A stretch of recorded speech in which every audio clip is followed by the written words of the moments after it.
Hello, hello, hello, and welcome to a little part, a little piece, a little sliver of the world of Commodore. My name is David Bradley. I've just been gathering things. I am not finished gathering things, but I thought I'd just test out my angles and things. I'm just going to come in there and make a slight correction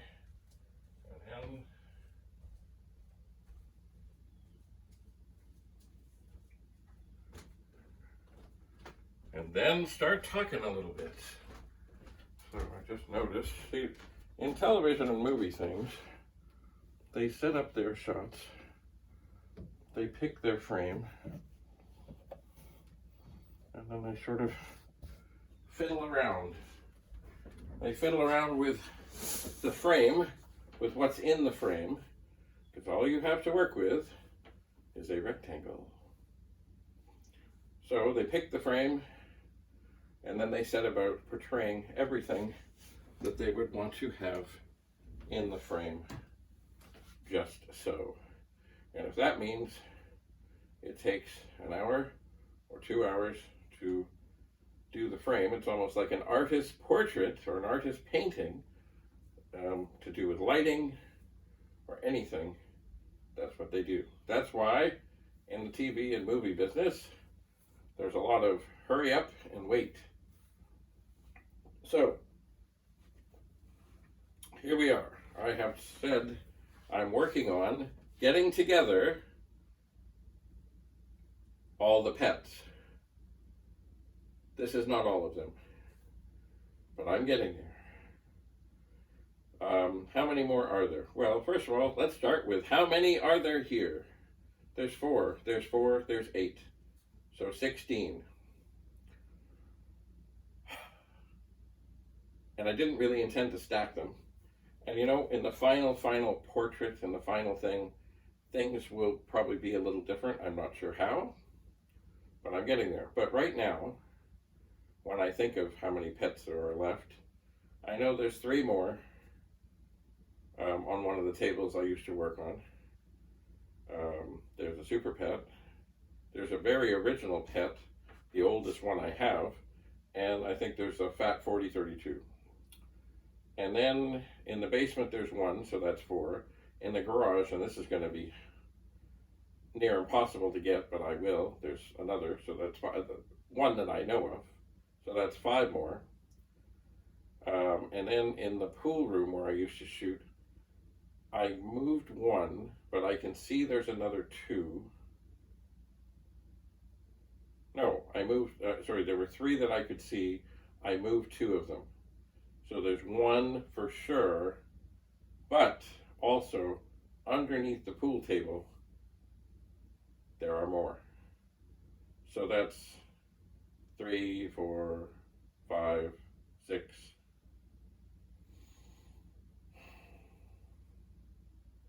And I'm not sure how many are under the pool table. They fit there so nicely, so that's where I put them.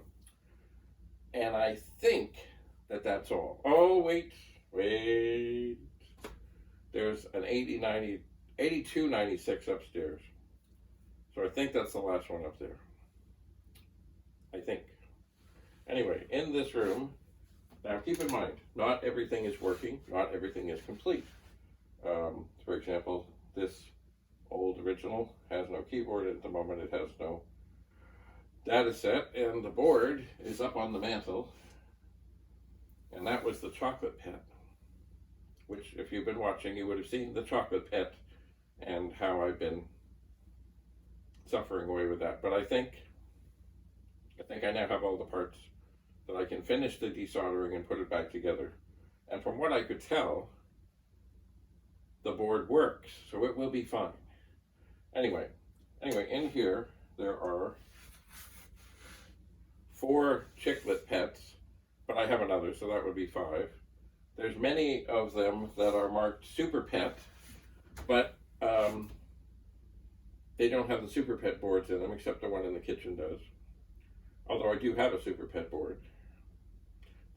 Some of them have the little switches on the side, some have other bits and pieces. I often found that when I found a SuperPET over the years, that the PET part, or the 8032 board, was the one that would have issues, and the SuperPET board, which was elevated above it, they all worked fine. So, what else? Oh yes, you know what? Back here, there are some, what is there? Oh, 3 SuperPETs, a 4016. I put them all on the bottom because they're all the same height.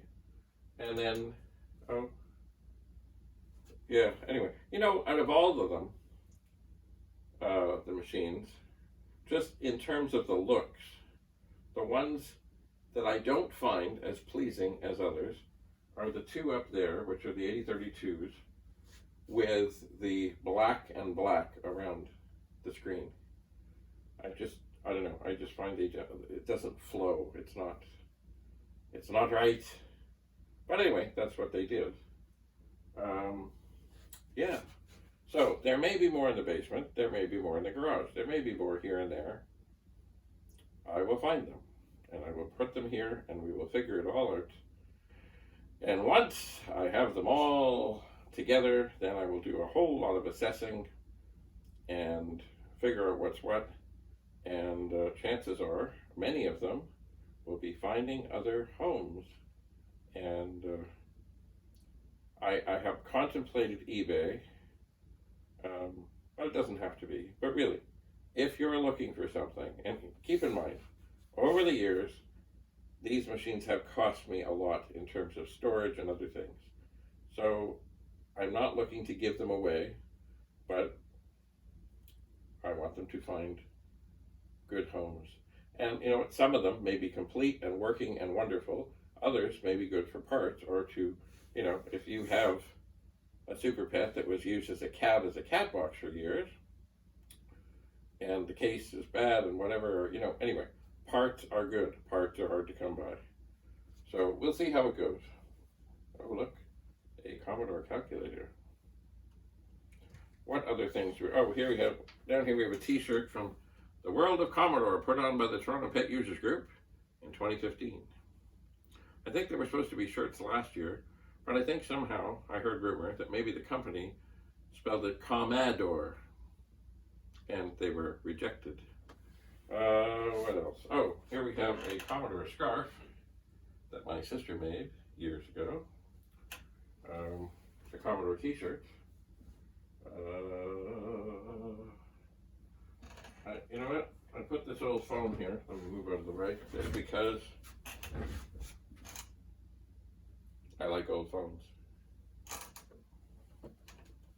Hello. And way back when, in the days of these phones, no one was ever running around saying, "I can't find my phone, I can't find my phone." What else? Oh, we have a bag from the World of Commodore. I think that was also something that T-Pug had made, I think. But I'm not sure. Maybe it doesn't have a date or anything, so I think it was just a T-Pug thing. And then, of course, my House of Computers t-shirt that I used to wear in high school. Yes, I used to fit that. And, yeah, it's funny because I did like that shirt. I always have liked that shirt.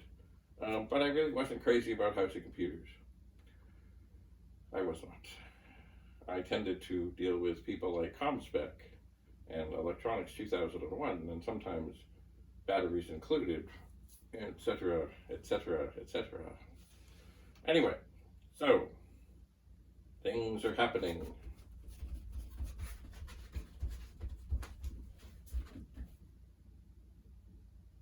They are. So, as I said, we're at 16 and counting. Stay tuned. And eventually, see, the whole thing of what I wanted to do this for is a nice fellow asked me to do a video and talk about a movie that I was involved with when I was in high school.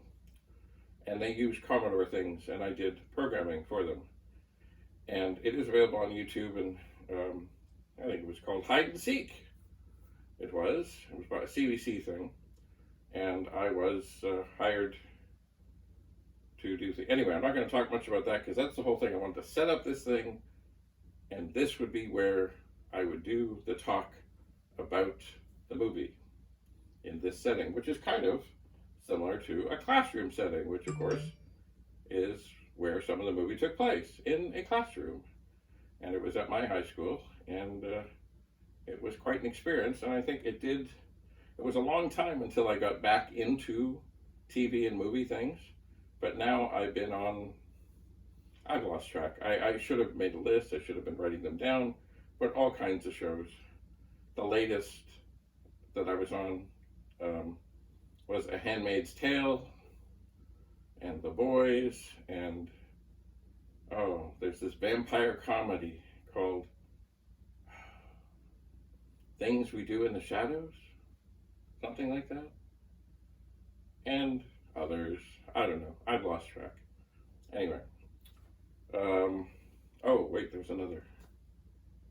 No, I can't remember. Oh, well. Doesn't matter. There will be more videos here. Anyway, so here we have the beginnings. Well, a little more than the beginnings, but we're getting there on the room. So, thank you very much for coming. Stay tuned. There will be more updates. There will be more news. There will be more pets. And I'm really, really, really trying to keep it to just the pets in here. Tucked away behind me is a 128, but you can't see it. Anyway, there will be other times for other machines. But right now, it's time to rejoice in the Commodore PET. So thanks for coming. Comments are always welcome. Questions are always welcome. Suggestions are always welcome. Criticisms? Until we meet again, keep your stick on the ice.